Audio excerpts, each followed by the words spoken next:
Good afternoon, and welcome to today's Caregiver Health and Wellness Workshop.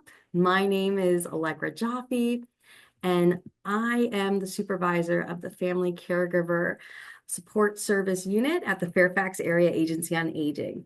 So I have a few housekeeping items before we begin today's session today.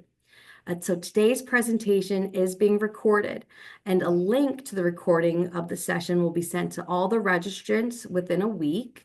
We will also provide a handout sheet with some resources with that follow-up email as well. And we have enabled closed captioning. So if you would like to utilize that closed captioning, you can do it on your Zoom bar, and there should be an option that says show captions. And throughout the workshop today, we will take questions if you have any reflections. And the way to do that is you can use the Q&A box. So chat is disabled, but you can use the Q&A box to communicate with us throughout the session. And there will be a quick survey at the end of the workshop. So if you could please fill that out, it really does help us make relevant programs for our family caregivers. And so I would like to introduce today's speaker, and she is Deborah Ross.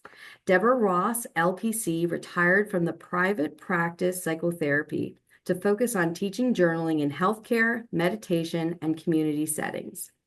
A core faculty member of the Therapeutic Writing Institute, she is interested in how the newer research into the brain's experience of well-being can be used to guide writing and other self-care practices. Co-author of Your Brain on Ink and contributor to professional publications, Deborah is a featured presenter at the annual Expressive Arts Summit in New York City. Deborah, thank you so much for being here today, and you can come and join me on camera and take it away. Thank you. And Deborah, you're still muted, so just unmute and then you'll be set to go. You would think by now, all these hours on Zoom, I would have unmute. You You just got it. okay. So, welcome everybody. Thank you all for being here. I feel very privileged to be with you and to talk about one of my favorite subjects, which is journaling. Um, it is an affordable, available, accessible tool that is evidence-based, and it's a way to open the door to self-understanding, to healing, to creativity, to processing grief, recovering from it, discovering the writer within you, and providing a record for your future. You can also use journaling to get to know different parts of yourselves. Sometimes we feel the pull. Part of me wants to do this, part of me wants to do that. And you can use your journal to explore those parts and also to chart new paths. Your journal is a place where you can try on new possibilities. It's almost like having a rehearsal or a dress rehearsal on the page. And from the neuroscience world, this is research that began in the late 80s, early 90s. We have learned that our brains are not fixed. We used to believe that we were born with a certain number of neurons, and the only thing that happened over the course of our lives is they die. And that turns out not to be true at all. We grow new neurons. The connections between them can change, they can strengthen, they can also wither if we're not using certain circuitries. And we can also increase the firing efficiency of our circuits. So the more that you do something, if you think about an Olympic skier or a concert musician, their circuitry is going to fire for those skills really, really fast, much faster, certainly, than mine. And this is all really exciting news that our brains are always changing in response to experience. But it doesn't matter whether the experience is good or bad. So it pays for us to pay attention to what we're doing. And so the takeaway message from all of that is that well-being is actually a skill that can be learned. It can be strengthened and it can be, we can engage with it, we can develop it, we can pay attention to those areas in our lives that really need tending, and our brains will actually change in response to that. So affordable, available, accessible. Brains can change in response to experience. The $10 word for that, by the way, is neuroplasticity. And it's a word that I think belongs in everybody's pocket. So for the price of a notebook and a pen, that's a very inexpensive way to get started. You have a tool that is available 24/7, 365 days a year.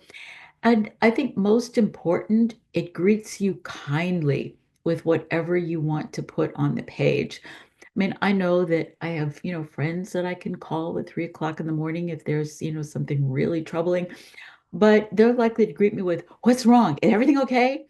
Or if I haven't been in my journal for 2 months, 3 months, then my journal isn't going to say to me, "Where have you been? You haven't called." So having something available to me 24/7, 365 that greets me kindly with whatever shows up there, I think is a very valuable ally to have, especially when, you're dealing with the challenges of being a caregiver. So, the history of all of this, so journaling actually comes from the French word jour, Jour, which is day. And originally, it was also linked to the word journey. So originally, it was defined as journey was defined as how far horses can travel in a day. And journal was a record of what you might have done during that time period. And originally, it was also the province of the wealthy because you had to have the money to afford the paper and, likely a quill pen and ink. And you also had to have the leisure time in order to be able to do this kind of contemplative writing. And most important, you had to be literate. And many of the people on this planet were not literate when journaling really first began. So, the other piece of all of this really begins in the early 1980s when social psychologists were asking the question, what is it about telling your story to a therapist that is potentially healing? Most folk do have some network of people, friends, family, where if something difficult is happening, they can reach out and, be able to share what's going on. And one of these social psychologists decided to ask a different question. Dr. Jamie Pennebaker, he was at the University of Texas in Austin. He's an emeritus professor there now. He asked the question, what happens if you tell the story to yourself? Can you do that and have it be healing? And so Jamie is the person who developed the first therapeutic writing protocol. He called it expressive writing, actually. He didn't actually call it journaling, but it was therapeutic writing. He created this protocol and he started to test it. And what he discovered quickly is that, yes, you can absolutely tell your story to yourself and have it be healing. And a key piece of this, though, is it matters greatly how you do it.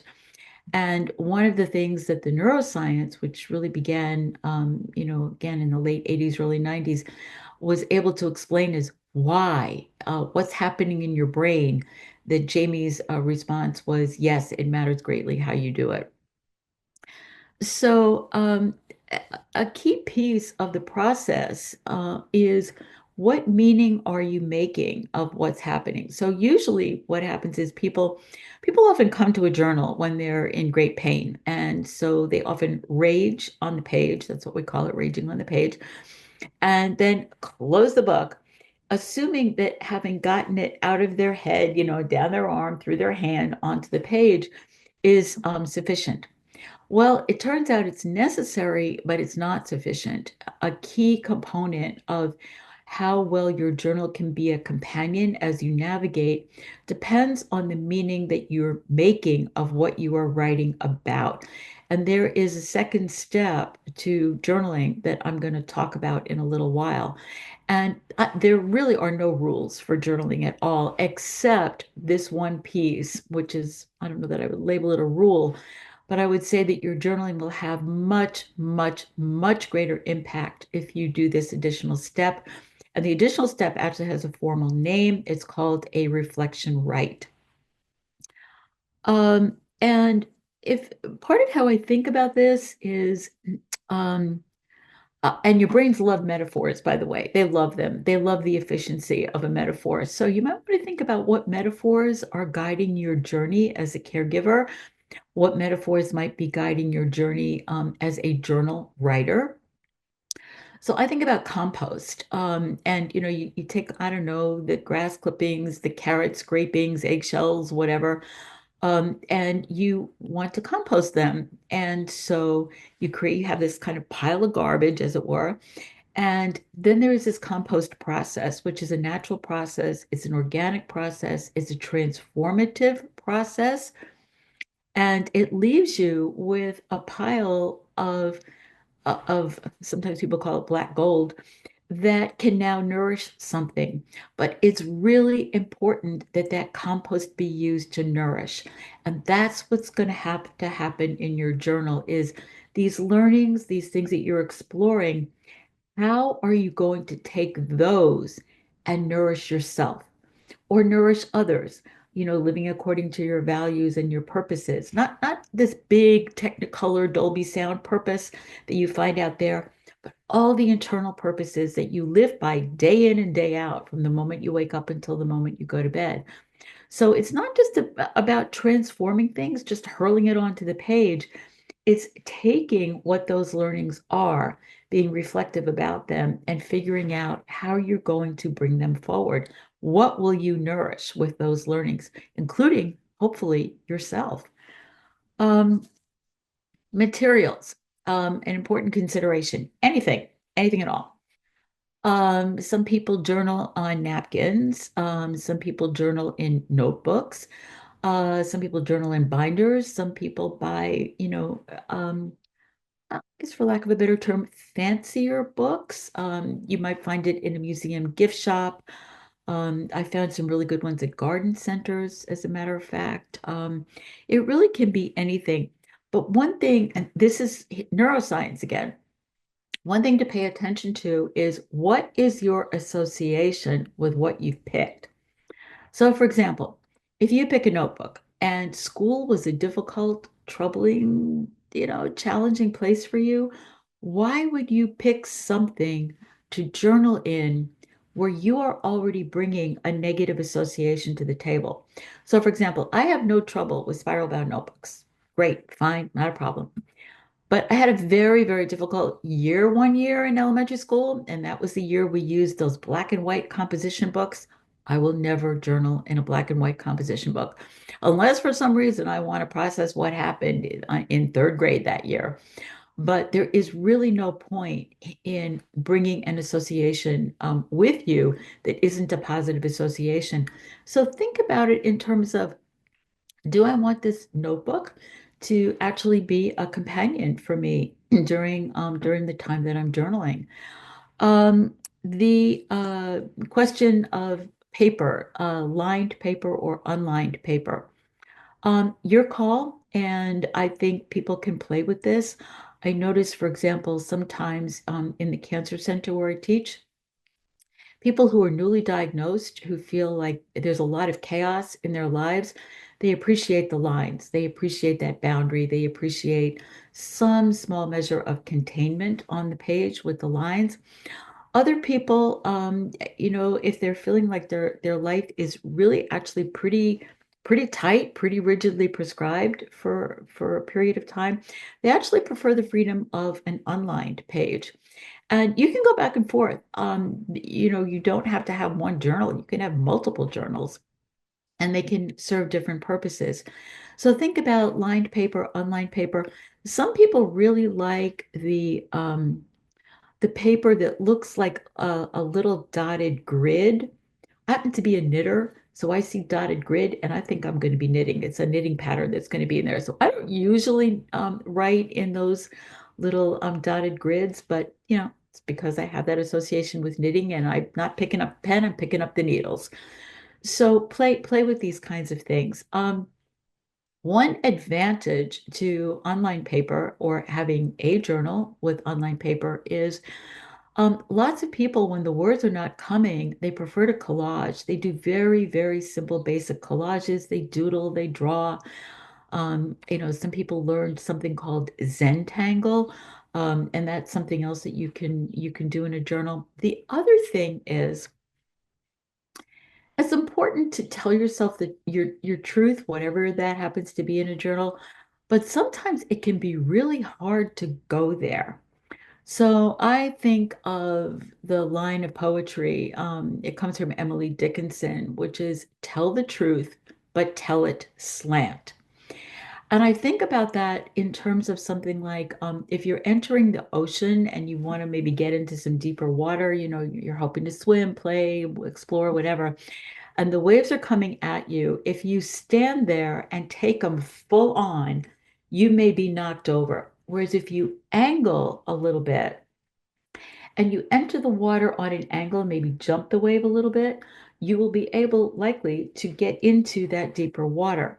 So sometimes when people are really struggling with, it's really hard for me to write about this. I want to write about it, but I can't really deal with it head on, is to actually physically write on the page, on the diagonal, on the slant, pick whichever, you can go bottom to top, top to bottom.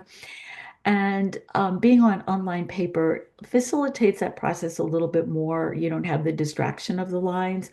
Or some people feel like they really want to get to the heart of the matter or the center.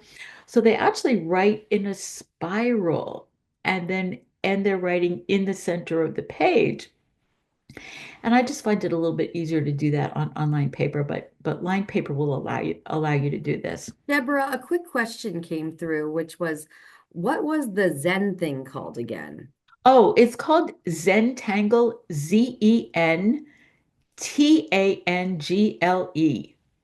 And it's a particular way of doodling, and it's been taught in this area. I know over at Innova's Life with Cancer, it was taught, but I don't know. It's hard for me to know what's available in this area right now because so many things went to Zoom. But if you Google Zentangle, you should be able to find somebody here if you want to learn it.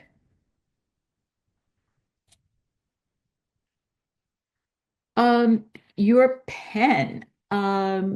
You don't need an expensive pen at all. If you have one that you love, by all means, use it. But very inexpensive pens work just fine. The main thing is the pen needs to flow across the page because one of the things that's important is you want to be able to write quickly. There's a phrase in the journal therapy world, write fast enough to let your Freudian slip. And if you are really kind of scratching it out on the page, so inner editors are likely to be sitting on your shoulder, censoring, editing, correcting. It's not going to be the same kind of flow writing. So my suggestion is to just find pens, and very inexpensive ones will do that. Actually, there is a pen that a lot of my students like. I'm going to add this to the resource list. Um, they are made by Pilot, Pilot, and they're called Friction, Frixion. And I have a lot of students, particularly students who have some neuropathy, who really like those pens. And they also come with, there's an eraser. You actually can erase that ink. Usually we have an association only with pencils, but friction pens you can easily erase, and they are also very easily available. And I'll add that to the resource list. Okay, keyboard, fine. Voice activated software, also fine. My feeling is it's more important to keep a journal in whatever way works best for you. And if you are only likely to do it on a keyboard, then please use a keyboard. If you're only likely to do it, I mean, I have some folk again with neuropathy or lymphedema, for example, and they will use voice activated software. There is a tiny piece that you will not be able to do in a reflection write, and I'll explain that when we get to the reflection write. But from where I sit, better to do that than not do that. However, one thing about writing by hand is it's actually better for memory. The studies have shown that your recall is better if you are going by hand on my keyboard because your brain can kind of check out a little bit. The other thing is that your brain has to work a little bit harder when you are writing by hand. If you write the letter A in the first word and then 5 words later you're writing that character A again, it's going to be just microscopically different in one from the other, and your brain has to work just a smidge harder to decide, that character in word one and that character in word five are actually the same, it's that it's a similar principle to, if your doctor says to you, park in the back of the parking lot to get a little bit extra exercise or take the stairs. That's the neurological equivalent if you are writing by hand. Your brain is working harder, keeping it a little bit sharper. But again, if the way that is available to you is keyboard or voice activated software, please do that rather than not write at all. Um, Okay, so you can have more than one journal going at a time. I find that sometimes it can be helpful to have a dedicated journal for caregiving, for lack of a better term, management, records of appointments and medications and interventions and strategies and protocols, more what I think of as the facts of the caregiving experience, and a separate journal for the processing of it, the meaning that you're making of it, what this is all about for you. You can have one, you don't have to have two, but some people really do seem to like it better if they keep those two things separate, the emotional side from the fact side. Okay, so myths that you must journal daily. No, no, there's no evidence that says that no research in 40 years that says that you must do this daily. Same time every day. Also, no. That you need to produce a certain number of pages or write for a fixed amount of time. Also, no. You actually can have some therapeutic outcomes if you are writing. There is a writing technique known as a 5 minute sprint, which is exactly what it sounds like. You set a timer for 5 minutes and then you write quickly. And people will often experience a little bit of a shift in those 5 minutes. So the rules like that, no, there really are none. Those are all myths. Also, people believe that there's basically one writing technique, stream of consciousness, just pick up the pen and let it roll. That's one writing technique out of 20 plus. So lots of different choices. And I'm going to send you some resources for how to learn about some of those other choices. I'll talk a little bit about a couple of them today. But there's a book, there's a card deck, lots of ways to learn about this. Um, the one thing I do want to spend a little bit of time on is what I mentioned earlier, which is the reflection right. And this is something that is really straight out of the journal therapy world. And it meets up with the neuroscience world, and it's really in service of caregiver or well-being in general, caregiver well-being specifically. And that is when you have finished writing, whatever technique, however amount of time, regardless of the subject, you stop, take a breath, preferably exhale longer than the inhale because that will help settle your nervous system. Then you go back and read what you wrote. And then you ask yourself a few questions. Now, most of your writing is likely coming from your emotional system, back here, this part of your brain, limbic system. When you do the reflection right, it's coming from this part of your brain, usually prefrontal cortex. This is the part of your brain that is often engaged when you are meditating, when you are observing, when you are witnessing, and you're doing that with as much kindness and compassion as you can muster. I mean, some days are better than others. And you are looking for what am I noticing in my writing? What am I aware of? If you have a writing practice, you can start to ask yourself the question, are there any themes, any patterns that are showing up today? Um, and this is the place where you might notice, wow, I've written about this topic 4 days in a row and I'm stuck. And this is an important learning is to realize, wow, I'm stuck. Or I've written about this 4 days in a row, same topic. And I'm realizing there is a tiny shred of resource or a little tiny piece of light that I'm noticing coming through here. How did you feel about writing? What was the embodied sense? And this is where the keyboard falls a little bit short because if you are writing by hand, you can notice changes in your handwriting. You might notice that, you might have been really gripping that pen.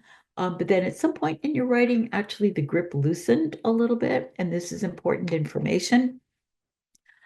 Um, when you, in reading your writing, is there anything you're curious about? Gee, I want to investigate this piece a little bit more. Anything that touched you? Wow, that person's kindness, it really meant a lot to me. I didn't realize that until I wrote about it. So if you were to just write about all this stuff and then close the book, you would miss those observations.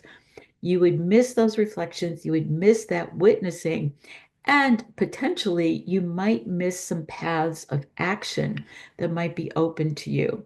So, for example, wow, that person's kindness, it was a small kindness, but it really meant a lot.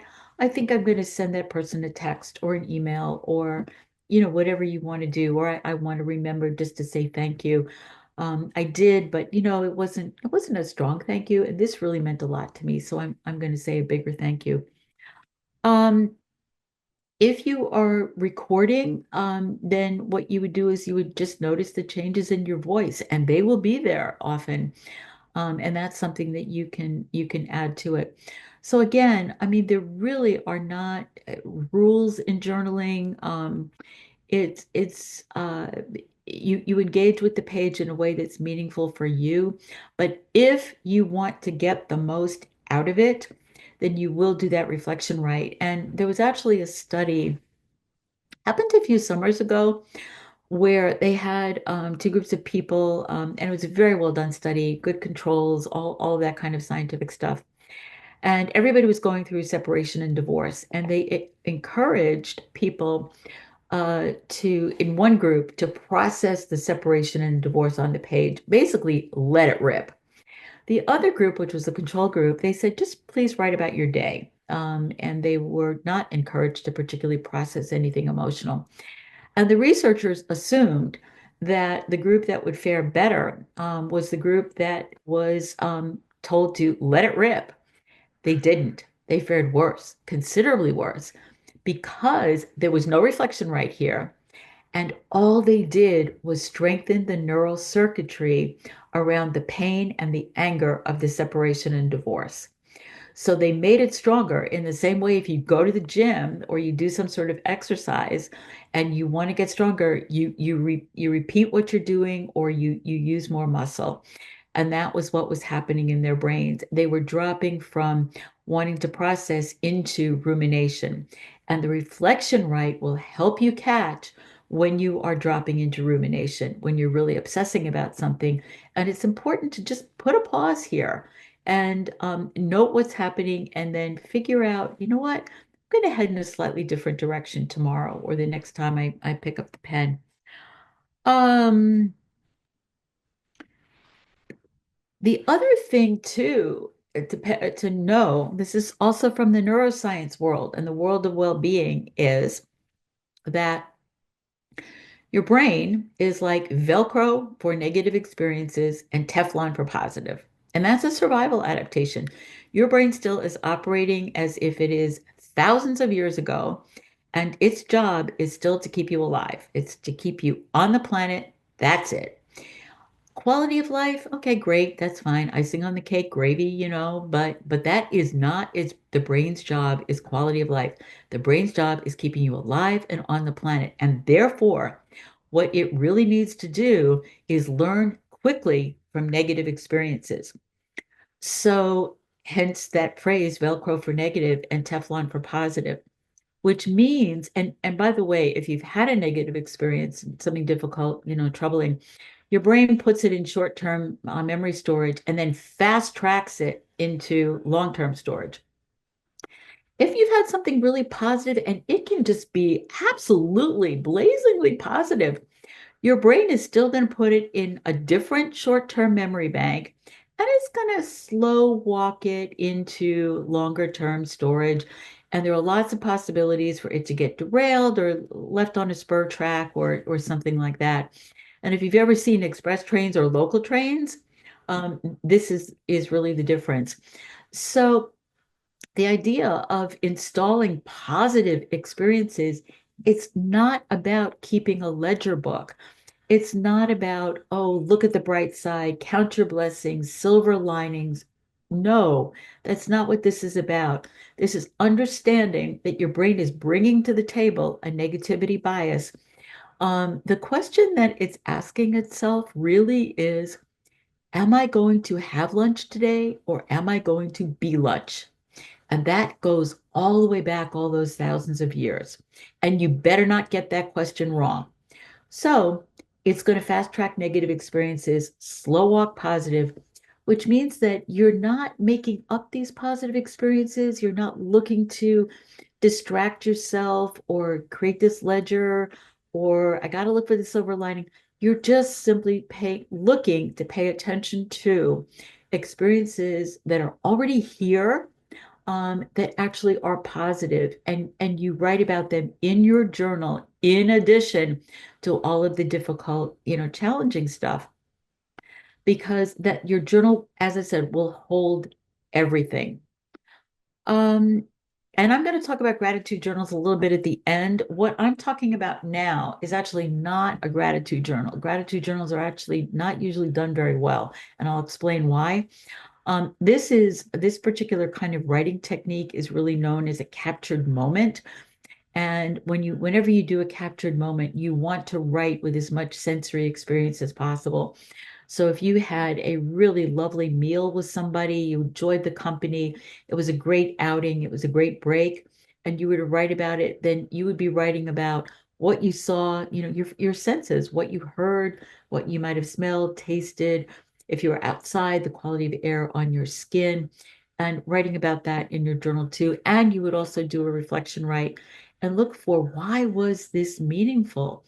Why this particular meal? You and I could be in the same restaurant and be having a very different experience. So why was this meaningful for you? Okay.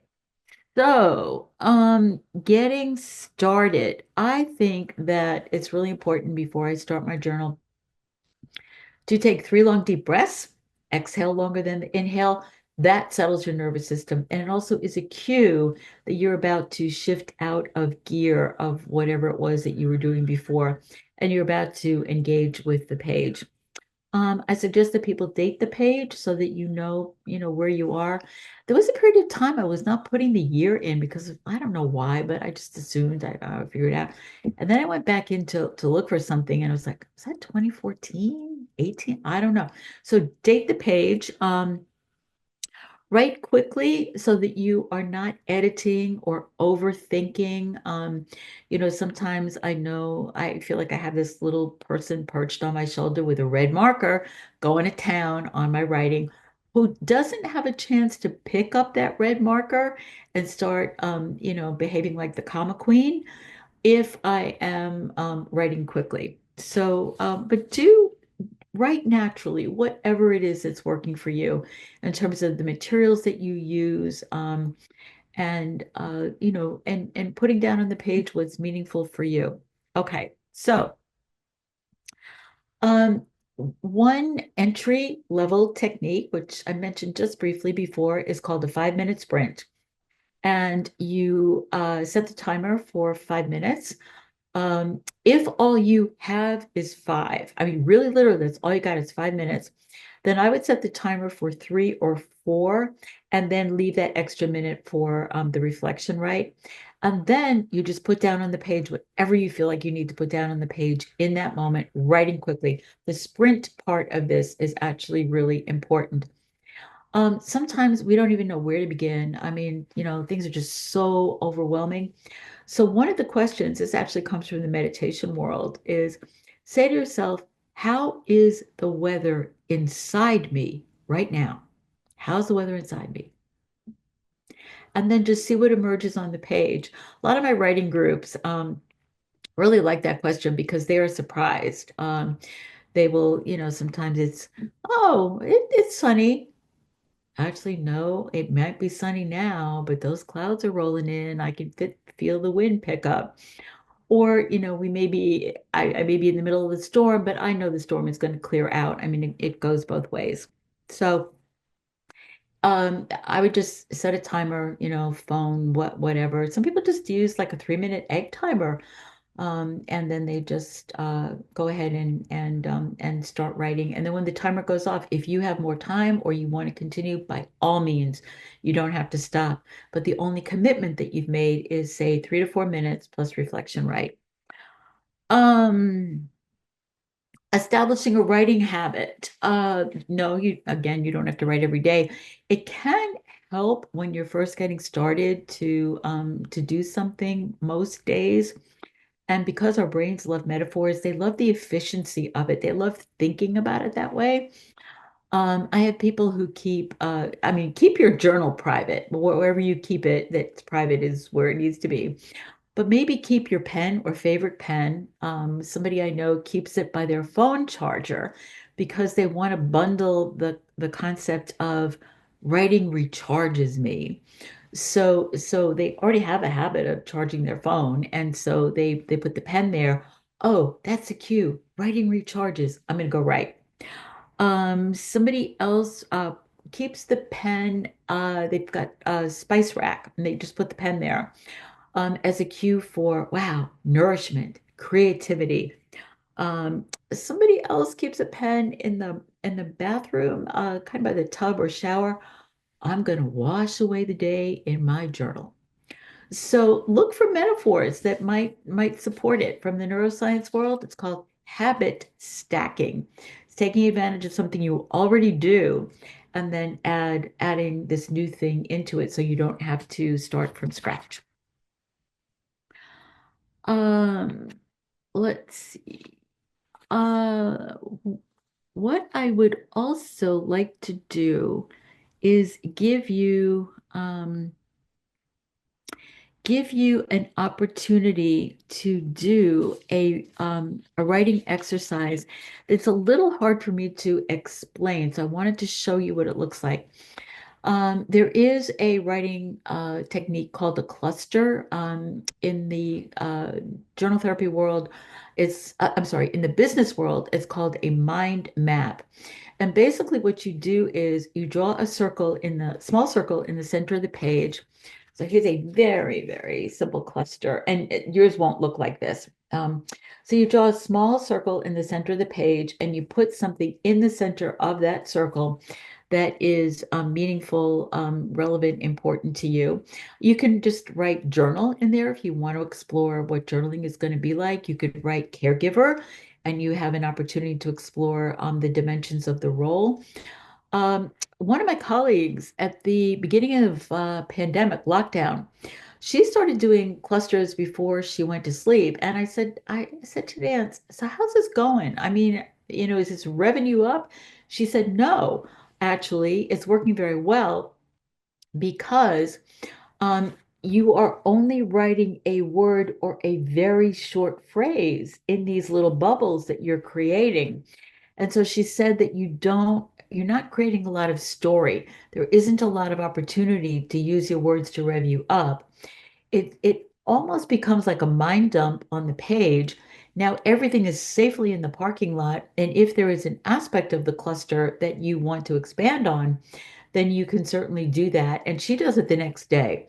And then she does a really quick reflection, right? Not very much, just what she's noticing. And one of the advantages of a cluster is you get to see the relationships between something. This started here, went down to here. Or this came up here, went here, and then spun off two offshoots here. So it's going to look like a web. Every person's web is going to be different. Every web is of yours will be different. I mean, you're going to have some webs that just have a few circles. You may have some that are going really big. So what I'd like you to do now, and I'm going to give you just like 5 minutes to do that, is to create a cluster. Put something in the center of that bubble, that center page bubble. And it could be just today's date. It could be the name of this webinar. It could be caregiver if you want to explore a little bit about caregiving role. Um, it could be, some people, if they've got some plans that they're trying to sort out, like, how am I going to maybe take a vacation? You could put vacation in there and see what the associations are. But I'd like you to have an opportunity to do this with me so that I can answer any questions. And I will give you, I'll let you know when you've got about a minute to go, but I'll give you a total of 5 minutes to do it. Generally, clusters can be completed within 5 to 10. There'll be that moment of, okay, this just feels finished. Um, and that's good.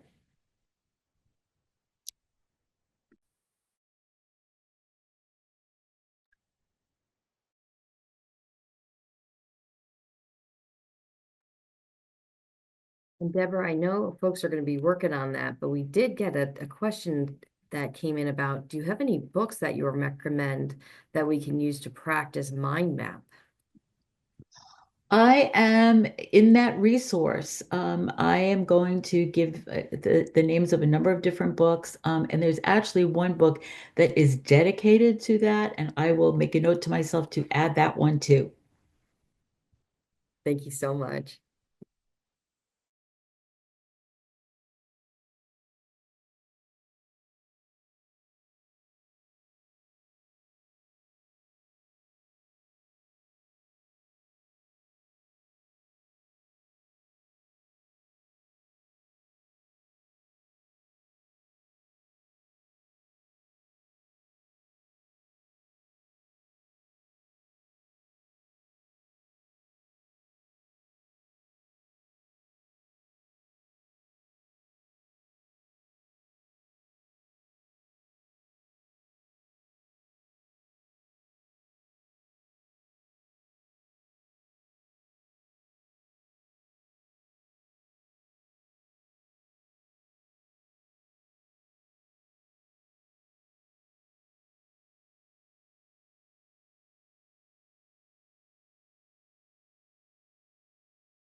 Another question came in, Deborah. With cluster, do we move quickly or take more time thinking about what to write? I find myself just dumping words or phrases like a word association. That's exactly it. You want that word association. You don't want to be thinking. You really, this is watching your brain in action with these associations. Oh, this one here, this one here, this one here. Yeah, go fast. Yeah. And the more practice you get with them, you'll develop a certain rhythm often. Thank you. Yeah. Um, Folks, finish up. Just take another minute on this part, because I really do want to have you do that reflection right. It's going to be a little bit quicker than usual, but because I do want to say just a little bit about gratitude journals before we wrap. So bring the cluster to a close. Take a good look at it. And what are you noticing? What are you aware of? Anything surprising? And it's fine if there are no surprises. Some days it's a good thing. How did it feel to do it? Anything you're curious about?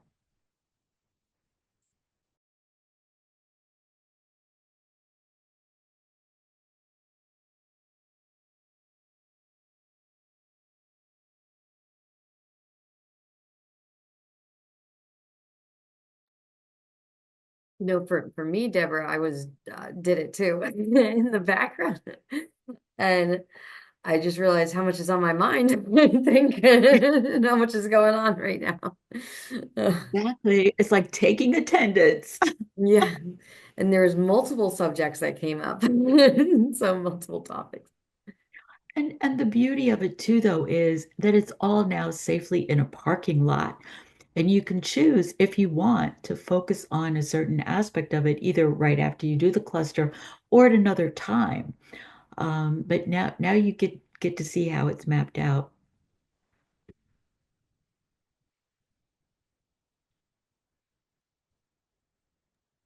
I don't see any other comments right now, Deborah, but I'm Okay. sure people might be thinking about it. Okay.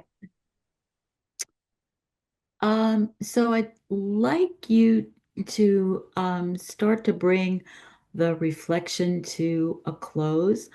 Do pay some attention to how what happened in your body as you did this. Tense, relaxed, uh, whatever it happens to be. One of the things about the reflection right that I think is so valuable when you are in a caregiving role, particularly for your caregiving role is with folk who are cognitively impaired, is that it actually closes a feedback communication loop with yourself. And one of the things that certainly happens, as you well know, is that communication with your loved one, um, those feedback loops are often not closed and closed well. And this is a way of doing that process for yourself. That reflection right closes that communication feedback loop when you are often spending a portion or a significant portion of your day in the company of someone who cannot do that with you.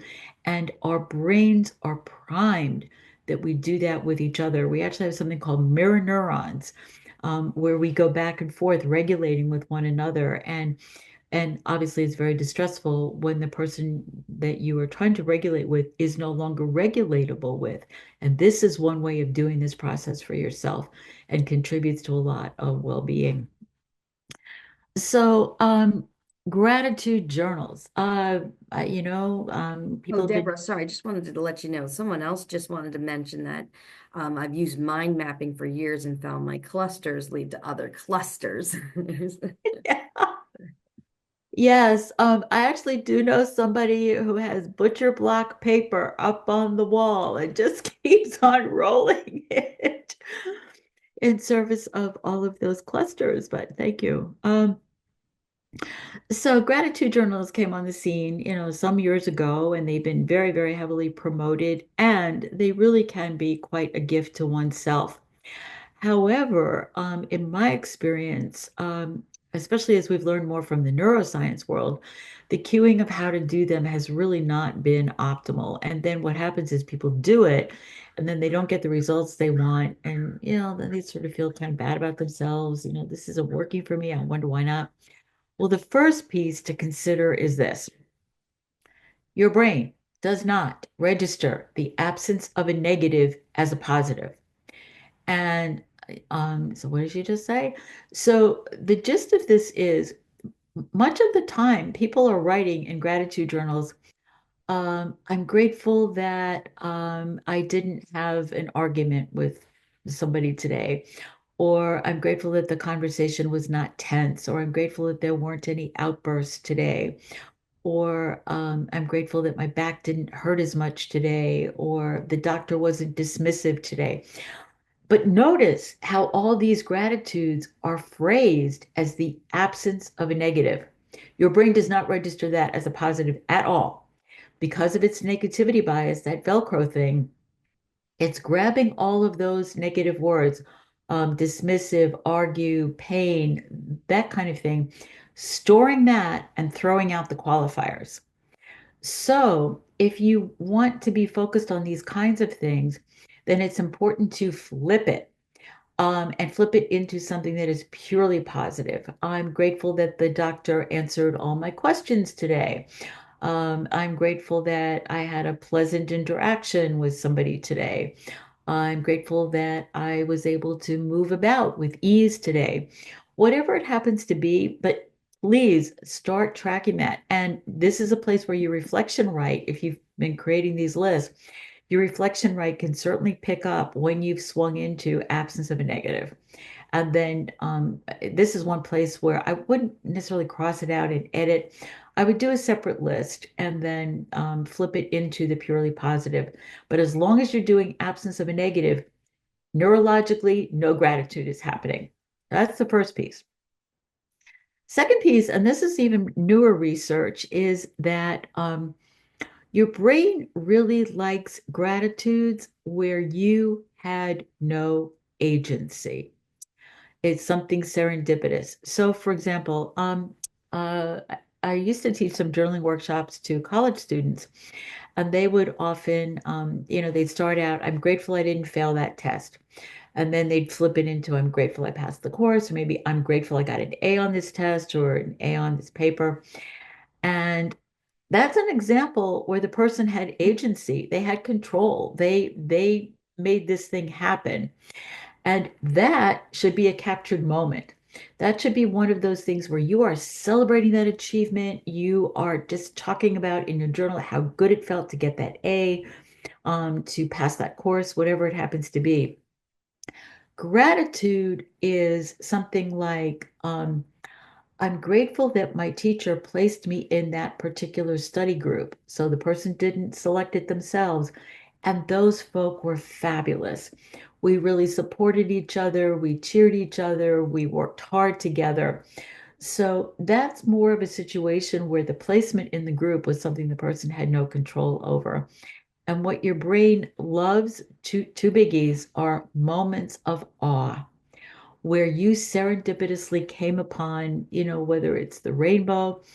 I remember I was sitting in a horrible traffic jam. There was an accident on Memorial Bridge, and I was going to be really late for a medical appointment, and I did not want to be late for this appointment. And this red-tailed hawk just flew over the hood of my car, landed, and just kept me company for a few minutes. That is something that my brain, if I were to write about it, would register as neurological gratitude. The other thing that your brain loves is witnessing an act of kindness, serendipitous. So you were not the beneficiary, you didn't offer it, but you just stumbled onto it. So, I'm thinking about, some things that I, uh, last plane trip I did, there was a flight attendant who was just so incredibly generous and gracious to a young mom who was traveling with little kids, one of whom was just not happy. And, you know, I'm in this metal tube. We're all together. And just watching that flight attendant extend so much kindness and compassion to that young mom, that is something that my brain would really eat up as a gratitude.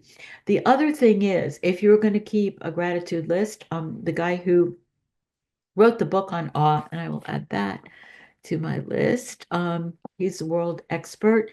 His name is Dr. Keltner, and he actually was the science advisor for those animated movies Inside Out about the little girl named Riley and all her feelings. He says better to have one moment of awe in a week and write about that than do something in a daily gratitude journal that feels like a lot of rote. I mean, I could say every day I'm grateful for my grandkids, right? So what's new today that wasn't new yesterday is the importance of adding a line of meaning. Why was that particular gratitude meaningful for you? Because, other people witnessed that flight attendant, and why what she did was so touching for me might not be why it was so touching for somebody else. So whenever you can add a line of meaning, that is really a very important thing. So I think, that's something that you really need to pay attention to is adding those lines of meaning and then doing a reflection right. So we have 4 minutes left. I would like to leave a little bit of time in case anybody has questions about any of this. Someone did ask, do the lines have arrows? And I'm thinking that might be to when we were doing the bubbles, Hmm. maybe, or Yeah, the cluster. yeah, They can if you want. There's no requirement to do that, but the lines in and of themselves, will give you that. Sometimes people will use an arrow if it turns out that something actually belongs in more than one place. So they'll have a line and then they'll do a separate arrow. So that's really up to you. Gotcha. And then we had a comment that came in that I often go back and use color to highlight my positives. Excellent. Great, great. Some people actually will do in a gratitude journal, they may actually do it in different color. I know somebody who does her gratitude journal in purple because that's a meaningful color. But you can go back and highlight. You can use highlighters. You can use different gel pens. That pack of pens, Friction, they come in different colors. So people can often use that too. Oh, perfect. And then right now, let me see what else I got. I think we got all the questions throughout so far, Deborah. I mean, thank you so much. And and folks, if you have anything, feel free to drop it in the Q&A real quick while I'm wrapping us up. But Deborah, what we're going to do is she's going to provide us a handout with those resources she was sharing and some of her book recommendations. And we'll get that in the recording to everyone within a week. And again, Deborah, I just really want to thank you. Thank you so much for doing this. I know that I'm going to be able to take a lot of this home too and use it. So Thank it's, you for the opportunity. It really is. It's my pleasure and my privilege to share something that, it doesn't require a therapist. It's, pack a journal with you. yeah. Yeah. Yeah, absolutely. And I want to thank the audience. We know that your time is valuable as family caregivers. So thank you for spending the last hour with us. Next week, we're going to be doing another health and wellness workshop. And that one is going to be nutritious and delicious, versatile lunch recipes for vibrant aging. So come and join us at 12 o'clock next week. And just a reminder to please fill out that survey.